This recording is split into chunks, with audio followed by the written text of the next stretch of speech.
We get married to this stuff, and I'm reminded by my colleague, Senator Stedman, thank you so much, that get a little broader in the terms, and the numbers are here and the data is here. But the concept essentially is to make Alaska more competitive in terms of investment. And so there would be, at the front end, a loss to the state in real terms by reducing that progressivity rate. However, it is my hope that a lowering of that progressivity rate and overall effective tax rate then to the oil and gas companies would increase investment. And I think it's something this committee has struggled with a tremendous amount about how do you secure those agreements. We struggled with it when we looked at the cruise ship head tax.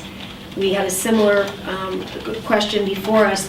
There have been statements on the record by all three oil and gas companies in various public forums that under this progressivity formula that I'm proposing here today, that those companies would invest billions in the state of Alaska.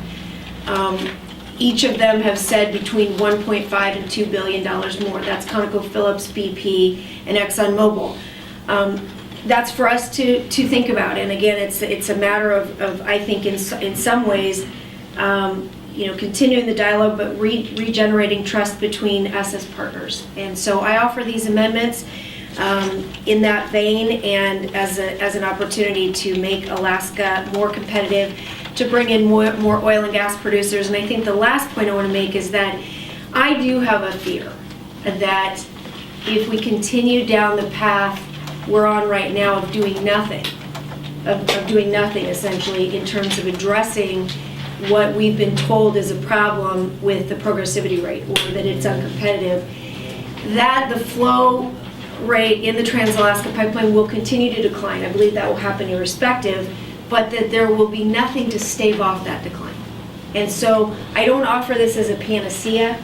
I don't want the public to believe that I think it is, that somehow in passing this amendment we're going to bring the flow rate back to 2.1 million barrels a day. We're not. We are in an aging field. We are in a decline, and I think that that's a fact. However, I'd like to see more investment in our state, and I would like to see Alaska come back to the top. And when Pedro Van Mieres showed us where Alaska sat in terms of its tax rates for its competitiveness, we were an outlier. We were at the higher end.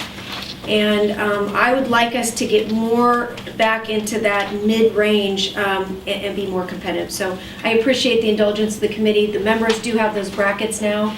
And I agree with Senator Stedman, it's a concept, and you can argue and tweak about the brackets and the numbers, but you get the basic principle.